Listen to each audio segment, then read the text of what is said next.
ನಮಸ್ಕಾರ ವೀಕ್ಷಕರೇ, ನಮ್ಮ ಭೂಮಿಗೆ 2024 ಈ ಕ್ರಿಸ್ಮಸ್ ಆಸ್ಪಾಸ್ನಲ್ಲಿ ಒಂದು ಸಣ್ಣ ಧೂಮಕೇತು ಬಂದು ಹೊಡೆಯುತ್ತೆ ಅಂತ ನಾಸಾದವರು ಪ್ರಿಡಿಕ್ಟ್ ಮಾಡಿದ್ದಾರೆ. ಹೊಡಿಬೋದು, ಹೊಡಿದೇನೋ ಹೋಗ್ಬೋದು.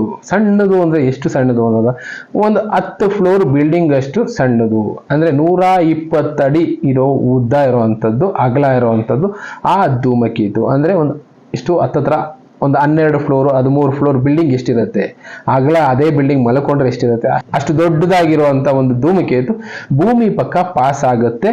2024 ಡಿಸೆಂಬರ್ 24ನೇ ತಾರೀಕು ಭೂಮಿ ಪಕ್ಕ ಪಾಸ್ ಆಗುತ್ತೆ. ಇದು ಭೂಮಿಗೆ ಬರುವಂತ ಚಾನ್ಸಸ್ ತುಂಬಾ ಕಡಿಮೆ. ಯಾಕೆಂದ್ರೆ ಚಂದ್ರನ ಡಿಸ್ಟೆನ್ಸ್ ಏನಿದೆ ಅದರ ಒಂದು 16 ಪಟ್ಟು ಡಿಸ್ಟೆನ್ಸ್ ಇಷ್ಟಿರುತ್ತೆ, ಅಷ್ಟು ದೂರದಲ್ಲಿ ಇದು ಪಾಸ್ ಆಗ್ತಾ ಇರುತ್ತೆ. ಬಟ್ ಹೇಳಕ್ಕಾಗೋದಿಲ್ಲ ದಿಕ್ಕುಗಳು ಅನ್ನೋದು ಯಾವ ರೀತಿ ಬದಲಾಗುತ್ತೋ. ಯಾಕೆ ಅಂದ್ರೆ ನಮ್ಮ ಭೂಮಿ ಈಗ ಟ್ರಾವೆಲ್ ಮಾಡ್ತಾ ಇರುವಂತ ಝೋನು ಆ ತರ ಇದೆ.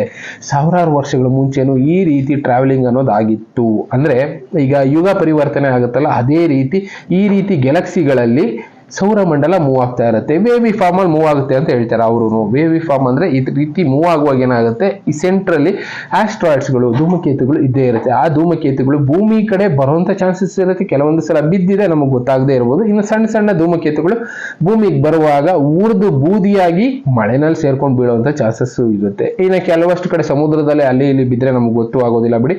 ಎಂಕೆ ಅಂದ್ರೆ ಭೂಮಿ ಮೇಲೆ ಮುಕ್ಕಾಲು ಭಾಗ ಸಮುದ್ರನೇ ಇರೋದ್ರಿಂದ ಅಷ್ಟೊಂದು ಗೊತ್ತಾಗೋದಿಲ್ಲ ಅಂತ ಒಂದು ಧೂಮಕೇತು ಈಗ 2024 ಡಿಸೆಂಬರ್ 24 ರಾತ್ರಿ ಸುಮಾರು 2-2:30 ಟೈಮ್ಗೆ ಭೂಮಿ ಪಕ್ಕದಲ್ಲಿ ಪಾಸ್ ಆಗುತ್ತೆ. ಎಷ್ಟು ಸ್ಪೀಡ್ ಅಲ್ಲಿ ಅಂತ ಕೂಡ ಮೆನ್ಷನ್ ಮಾಡಿ ಹೇಳ್ತಾರೆ. ಸುಮಾರು 14,000 km/h ಆ ಸ್ಪೀಡ್ ಅಲ್ಲಿ ಆ ಧೂಮಕೇತು ಪಾಸ್ ಆಗ್ತಾ ಇದೆ.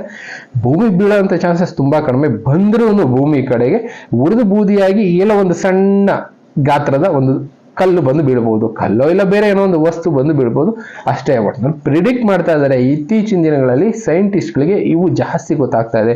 ಭೂಮಿನ ಸ್ಕ್ಯಾನ್ ಮಾಡ್ತಾ ಇರ್ತಾರೆ. ಈಗ ನಾಸಾ ಆಗ್ಬೋದು, ಇನ್ನ ಬೇರೆ ಬೇರೆ ಈ ತರದ ಸೆಂಟರ್ಸ್ಗಳು ತುಂಬಾ ಇದೆ. ಆ ಸೆಂಟರ್ಸ್ಗಳಲ್ಲಿ ಈ ವಿಷಯಗಳನ್ನ ಸ್ಟಡಿ ಮಾಡ್ತಾ ಇರ್ತಾರೆ. ನಮ್ಗೆ ಗೊತ್ತೇ ಆಗದೆ ಇರೋದು ಎಷ್ಟೆಷ್ಟೋ ನಡೆದೋಗಿರುತ್ತೆ. ಇತ್ತೀಚೆಗೆ ಅಂದ್ರೆ ನವೆಂಬರ್ ಒಂದು 20ರಿಂದ 24ನೇ ತಾರೀಕು ಒಳಗಡೆ ಒಂದು ಧೂಮಕೇತು ಭೂಮಿಗೆ ಬಿದ್ದಿದೆ. ಇದ್ರ ಬಗ್ಗೆ ಯಾರಿಗೂ ಮಾಹಿತಿನೇ ಇಲ್ಲ. ಯಾಕೆ ಅಂದ್ರೆ ಸಣ್ಣ ಪುಟ್ಟದ್ದು ಬಿದ್ರೂ ಅಷ್ಟೊಂದು ಇಂಪ್ಯಾಕ್ಟ್ ಆಗದೆ ಇದ್ದಾಗ ತಲೆ ಕೆಡಿಸ್ಕೊಳ್ಳೋದಕ್ಕೂ ಹೋಗೋದಿಲ್ಲ. ಇನ್ನು ಫಿಲಿಪೈನ್ಸ್ ಅಲ್ಲಿ ನಾನೊಂದು ವಿಡಿಯೋ ತೋರಿಸ್ದೆ. ಫಿಲಿಪೈನ್ಸ್ ಅಲ್ಲಿ ಕೂಡ ಸುಮಾರು 13 ಮೀಟರ್ ಅಂತ ಹೇಳಿದ್ದಾರೆ. 13 ಮೀಟರ್ ಅಂದ್ರೆ ಹೆಚ್ಚೆಚ್ಚು ಅಂದ್ರೆ ನಮಗೆ ಒಂದು 40-45 ಅಡಿ ಇರೋ ಅಷ್ಟು ಅಗಲ ಒಂದು ಸೈಟ್ ಅನ್ಕೊಳ್ಳಿ. ಅಷ್ಟು ದಪ್ಪದ ಧೂಮಕೇತು ಭೂಮಿ ಕಡೆ ಬಂತು. ಅದು ಛಿದ್ರ ಆಗಿ ಸಣ್ಣ ಸಣ್ಣ ಪಾರ್ಟ್ಗಳಾಗಿ ಬಿತ್ತು. ಅದರಿಂದ ಏನೂ ಇಂಪ್ಯಾಕ್ಟ್ ಆಗಿಲ್ಲ. ರಷ್ಯಾದಲ್ಲೂ ಕೂಡ ಅಕ್ಟೋಬರ್ ಅಲ್ಲಿ ಒಂದು ಧೂಮಕೇತು ಬಿತ್ತು. ಈ ತರ ಧೂಮಕೇತುಗಳು ಭೂಮಿನಲ್ಲಿ ಬೀಳ್ತಾನೆ ಇರುತ್ತೆ, ಸಣ್ಣ ಪುಟ್ಟದು. ಬಟ್ ಅಷ್ಟೊಂದು ನಮ್ಗೆ ಐಡಿಯಾ ಇರೋದಿಲ್ಲ, ಗೊತ್ತು ಆಗೋದಿಲ್ಲ. ಯಾಕೆಂದ್ರೆ ತುಂಬಾ ವಿಸ್ತಾರವಾಗಿದೆ, ವಿಷಯಗಳು ಜಾಸ್ತಿ ತಿಳ್ಕೊಳ್ತಾ ಇರೋದ್ರೆ ಈ ವಿಷಯಗಳ ಬಗ್ಗೆ ಯಾರು ಜಾಸ್ತಿ ತಲೆ ಕೆಡಿಸ್ಕೊಳ್ಳೋದಿಲ್ಲ. ಒಟ್ಟಿನಲ್ಲಿ ಈ ರೀತಿ ಧೂಮಕೇತುಗಳು ಭೂಮಿ ಕಡೆ ಬೀಳ್ತಾ ಇರುತ್ತೆ, ಬರ್ತಾ ಇರುತ್ತೆ, ಹೋಗ್ತಾ ಇರುತ್ತೆ. ದೊಡ್ಡ ಧೂಮಕೇತುಗಳು ಭೂಮಿ ಕಡೆ ಬಂದಾಗ ಮೇಜರ್ ಇಂಪ್ಯಾಕ್ಟ್ ಅನ್ನೋದಾಗುತ್ತೆ. ಅದು 2029 ಒಂದು ಡೇಟ್ ಹೇಳಿದ್ದಾರೆ, 2038 ಇನ್ನೊಂದು ಡೇಟ್ ಹೇಳಿದ್ದಾರೆ. ಒಂದೊಂದು ಡೇಟ್ಗಳು ನಾಸಾದವ್ರು ಕೊಡ್ತಾ ಹೋಗ್ತಾ ಇದ್ದಾರೆ. ಅದು ವೇರಿಯೇಷನ್ ಆಗ್ಬಹುದು ಅಂತ ಕೂಡ ಅವರು ಹೇಳ್ತಾರೆ. ಯಾಕೆಂದ್ರೆ ಗ್ರಹಗಳಲ್ಲಿ ವೇರಿಯೇಷನ್ ಆಗ್ತಾ ಇರುತ್ತೆ. ಆಸ್ಟ್ರಾಯ್ಡ್ಗಳು ಡಿಕ್ಕಿ ಹೊಡ್ಕೊಳ್ಳೋ ಚಾನ್ಸಸ್ ಇರುತ್ತೆ. ಧೂಮಕೇತುಗಳು ಒಂದಕ್ಕೊಂದು ಡಿಕ್ಕಿ ಹೊಡೆದಾಗ ಅದ್ರ ದಿಕ್ಕು ಬದಲಾಗಬಹುದು. ಇಲ್ಲ ಗ್ರಾವಿಟೇಷನಲ್ ಫೋರ್ಸ್ ಇಂದ ಅದು ಬೇಗ ಬರ್ಬೋದು, ಇಲ್ಲ ಲೇಟ್ ಆಗೂ ಬರುವಂತ ಚಾನ್ಸಸ್ ಇರುತ್ತೆ. ಇಂಥದ್ದೆಲ್ಲ ಬದಲಾವಣೆ ಆಗ್ತಾ ಇರುತ್ತೆ ಅಂತಾನೆ ನಾಸಾನು ಹೇಳೋದು. ಎಕ್ಸಾಕ್ಟ್ ಡೇಟ್ ಯಾರು ಕೊಡಕ್ಕಾಗಲ್ಲ ಅಂತ ಅವರು ಹೇಳ್ತಾ ಇದ್ದಾರೆ. ಒಟ್ಟಿನಲ್ಲಿ ಈ ರೀತಿ 2024ಕ್ಕೆ ಭೂಮಿ ಕಡೆ ಒಂದು ಧೂಮಕೇತು ಬರ್ತಾ ಇದೆ.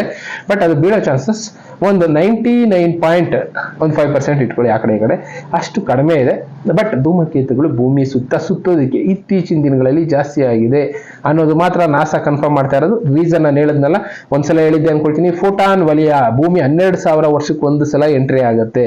ಅದೇ ರೀತಿ ಈಗ ಒಂದು ವಲಯಕ್ಕೆ ಈ ಸೋಲಾರ್ ಸಿಸ್ಟಮ್ ಅನ್ನೋದು ಎಂಟ್ರಿ ಆಗುವಂತ ಟೈಮು 2025ರಿಂದ 2040 ಈ ಟೈಮ್ನಲ್ಲಿ ಅದು ಕ್ರಾಸ್ ಮಾಡುವಂತ ಟೈಮು. ಆ ಟೈಮ್ನಲ್ಲಿ ಎಷ್ಟೆಷ್ಟು ಆಸ್ಟ್ರಾಯ್ಡ್ಗಳ ಮಧ್ಯೆ ಭೂಮಿ ಕ್ರಾಸ್ ಆಗ್ತಾ ಇರುತ್ತೆ. ಭೂಮಿ ಒಂದೇ ಅಲ್ಲ, ಇಡೀ ಸೋಲಾರ್ ಸಿಸ್ಟಮ್ ಅನ್ನೋದೇ ಕ್ರಾಸ್ ಆಗ್ತಾ ಇರುತ್ತೆ. ಈ ರೀತಿ ಕ್ರಾಸ್ ಆಗುವಾಗ ಕೆಲವಷ್ಟು ಆಸ್ಟ್ರಾಯ್ಡ್ಗಳು ಬೇರೆ ಗ್ರಹಕ್ಕೂ ಹೊಡಿಬಹುದು, ನಮ್ಮ ಗ್ರಹಕ್ಕೂ ಹೊಡಿಬಹುದು. ಆ ರೀತಿ ಹೊಡೆದಾಗ ವೇರಿಯೇಷನ್ ಆಗೋ ಚಾನ್ಸಸ್ ಇರುತ್ತೆ. ಇಲ್ಲ ಬೇರೆ ಯಾವುದೋ ಒಂದು ಗ್ರಹದಿಂದ ನಮ್ಮ ಗ್ರಹ ಸೇವ್ ಆಗೋ ಚಾನ್ಸಸ್ ಇರುತ್ತೆ.